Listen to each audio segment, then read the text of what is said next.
I'm Christina, 25 years old, and I mostly keep to myself. Even though I have a job or study, my family might think I don't because I don't talk about it much, especially my brother. How did I end up like this?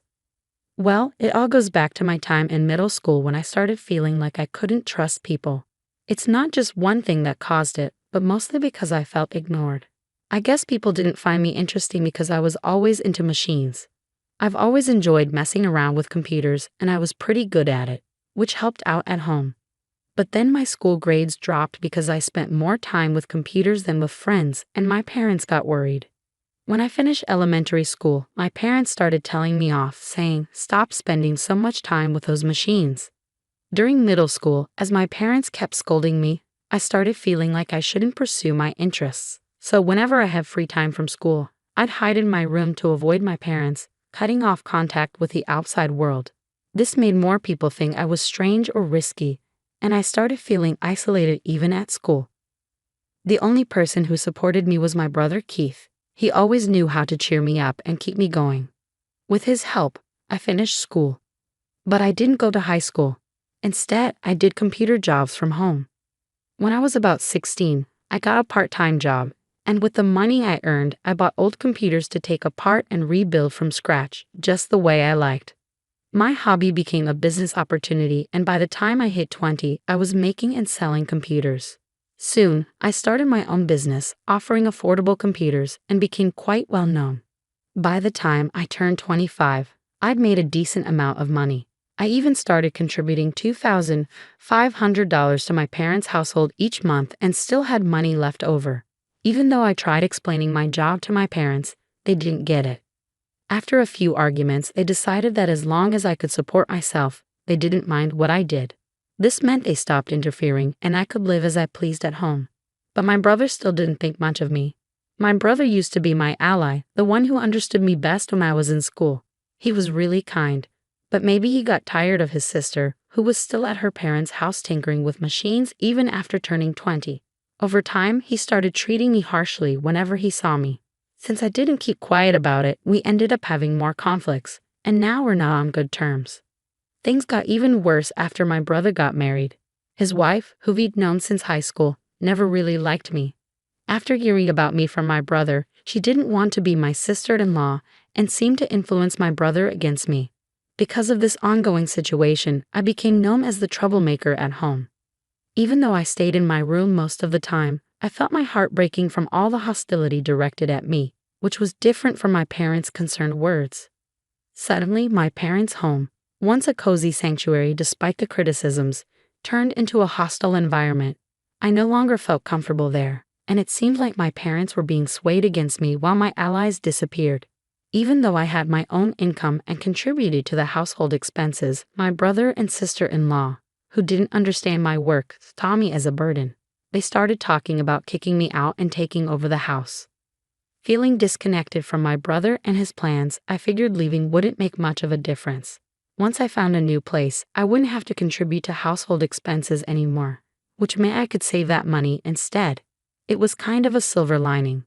As I was thinking about moving out, my brother brought up the topic of inheritance out of the blue. He seemed to think that our parents' financial comfort, despite my lack of a traditional job, was due to their wealth. So when the idea of me leaving came up, he suggested, "Since we'll be taking care of Mom and Dad, we should inherit their assets. You should give up your share of the inheritance." But the truth was, the reason our parents could enjoy their lives without working was because I was covering their living expenses. I didn't think they could manage without that money, but my brother saw me as nothing but a burden in my room. Despite feeling like leaving was the best option, I decided to ask one more time out of kindness. "Are you really okay with me leaving?" I asked. My brother just laughed and said, "We'd be happy if you left already." It became clear once again how little he understood. I felt sorry for him and his wife, which made me even more determined to leave. A few days later, I was still in my room, and my brother and sister-in-law were relentless in their efforts to get me out. They kept knocking on my door, convinced Mom to stop cooking for me, and even told me to do my own laundry. But these were all things I'd have to do if I lived alone anyway. I wasn't going to just sit back and let them take my place away from me without a fight. Sure, I wasn't happy about it, but I wasn't about to accept it either. I was being unfairly pushed out, and I wasn't going to take it lying down. After all, I'm skilled with machines, something my brother seemed to forget. He didn't realize the power I had with a computer at my disposal. I wasn't the type to quietly obey orders and leave. My brother's marriage, with me as the reclusive sister, was the only chance for our parents to have a grandchild.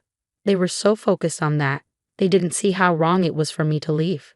So I decided to set up a little surprise for them, a trap that would spring into action as soon as I left the house. After finding a new place to live and completing all the necessary procedures, I was ready to leave my family home. Just before I departed, I left a farewell message for my parents and brother. I've been supporting the family, and you've forgotten all the good I've done. I hope you realize who the real burden on our family wealth is. My parents seemed surprised for a moment, but they probably trusted that my brother would figure things out somehow. They all brushed off my words as bitterness. I knew they didn't take me seriously. But for now, I believed it was best to leave things this way. So I left the house. I took a significant amount of equipment from my family home and bought additional items, along with necessary furniture and appliances for my new place. I set up my new place just the way I wanted it, decorating it with my favorite style and creating a cozy atmosphere. It turned out to be a perfect environment for me to work in, and surprisingly, living alone wasn't as intimidating as I thought it would be. In fact, I wished I had made the move sooner. The people in the neighborhood were friendly and life was comfortable. Since leaving my family home and taking care of everything on my own, I've been enjoying myself, trying out new experiences. While I was reveling in my newfound independence, I wondered how things were going back at my family home, especially since they lost my financial support. Then, out of the blue, my mother called. "Hey, Christina, did you do something to our machines?" she asked. "What do you mean?" I replied. "There's something wrong with the computers and electronics," she said. "I have no idea about that," I said, puzzled. "I used to help out for free because we're family, but since you treated me poorly and kicked me out, even though you're my parents, you'll have to pay the regular price," I explained. "What? That's pretty greedy. We're your parents. Can't you give us a discount?" They responded. "Well, I prefer giving discounts to my friends. Unlike you, they treat me well," I countered. "Fine, you're so cheap," they grumbled. Internally, I sighed with relief that another trap hadn't been triggered and dealt with the situation calmly. But my mother didn't seem to appreciate my response. She abruptly hung up, behaving like a sulking child, and even sent a spiteful email implying that mean people lose friends. It made me question who was acting like the mature one. Frankly, it seemed self-centered, if not downright selfish. As for what I did to the family computer, I simply restored all the adjustments I had previously made for free back to their original settings. To someone unfamiliar, it might seem like the computer malfunctioned on its own. When I suggested they contact the company for repairs as an individual, they got upset. But I expected as much, so I let it go. 6 months after leaving home and settling into my new life, my father called me. "I hate to ask, but can you lend me some money?" he said. "What do you mean? Lend you money?" I responded. "Your brother and his wife have been spending recklessly. They think we're rich, and they keep complaining, asking for money to buy this or go there," he explained. "I have no idea about any of this. Why do you always come to me with everything? I've heard of daughters who live alone sending money home, but parents asking their children for money?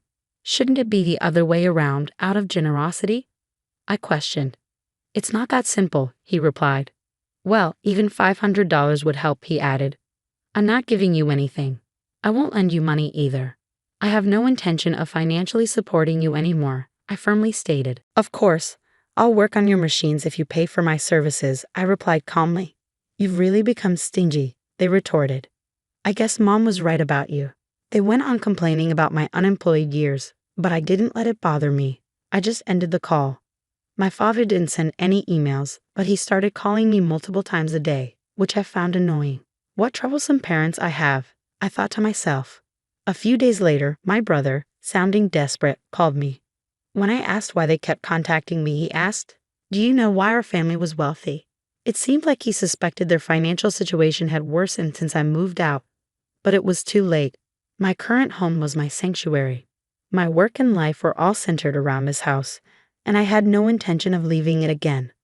Could it be that our family's wealth came from the $2,500 I was contributing each month? I pondered. I didn't have to give that much, but I felt grateful for my upbringing, so I willingly contributed more. But now, why would I continue supporting a home that kicked me out? It didn't make sense, right? So that's when Mom and Dad's finances took a hit. My brother realized. I'm sorry, but even if you asked me to come back, I have no intention of doing so, I replied firmly. I understand now that what happened was wrong. I'm sorry, but it's too late for apologies. I have no plans to have any involvement with you in the future. Please don't call me anymore. Hey, wait, my brother protested, but I ended the call. When I left home, I made a vow never to be drawn back into their drama. Forgiving them wasn't something I could do easily. I decided to cancel my cell phone contract to avoid the constant calls. 5 years have passed since then, and I've moved on. I got married and started a new chapter in my life. My partner is in the same line of work as me, so he understands my lifestyle and helps out with household chores. Although I thought about reaching out to my parents since they're technically family, I felt it was too late. I hadn't made any attempts to reconnect. However, my husband expressed an interest in meeting my parents and learning about their current situation. To gain insight, I hired a detective to investigate. What we discovered was shocking. My parents, desperate to maintain their lifestyle and keep my brother and his wife tied to the family home, had accrued a mountain of debt from various lenders. With no hope of repayment, the debt continued to grow with accumulating interest, leaving them in a dire situation. The debt from my parents alone exceeded $100,000, and their house had been used as collateral. Now, where our family home once stood, there's only an empty lot. Although I felt a twinge of sadness due to my sentimental attachment to our family home, I couldn't help but think that my parents were facing the consequences of their actions. I decided to look into my brother's current situation. It appeared that my brother had suggested a divorce due to his wife's extravagant spending habits, but she vehemently opposed the idea. They were now embroiled in a drawn-out divorce lawsuit, which was draining both their time and finances. His wife had hired a lawyer and was resisting the divorce, refusing to let go of my brother, leaving them at an impasse. Despite rumors, my brother and his wife hadn't yet had children. To confirm, I sent the detective to the hospital where they were being treated. It turned out my brother was indeed infertile, nearly incapable of producing sperm, making natural conception highly unlikely. My parents, who had pinned their hopes on having grandchildren from my brother and his wife, were disappointed and ended their cohabitation. The family home had to be sold to settle the debt, marking the sad state of my family. This distressing reality became apparent after a cursory investigation. It was evident that engaging with them in this condition wouldn't be beneficial for me or my husband. Now, I have a loving husband, 4 children, and a dog. We've purchased a spacious home and are living the life my family once dreamed of. If they were aware of our situation, they might try to exploit it, which I couldn't bear. As soon as I learned about this, I went to the local office and arranged for my personal information to be accessible only through formal disclosure requests. I made a conscious effort to keep my distance from them and asked my husband not to engage with them regarding our marriage. Although he seemed disappointed at first, after explaining the situation, he understood and hasn't brought it up since. I hope that once things settle down at my family home and a time for reconciliation arrives, I can rebuild a relationship with my parents and brother.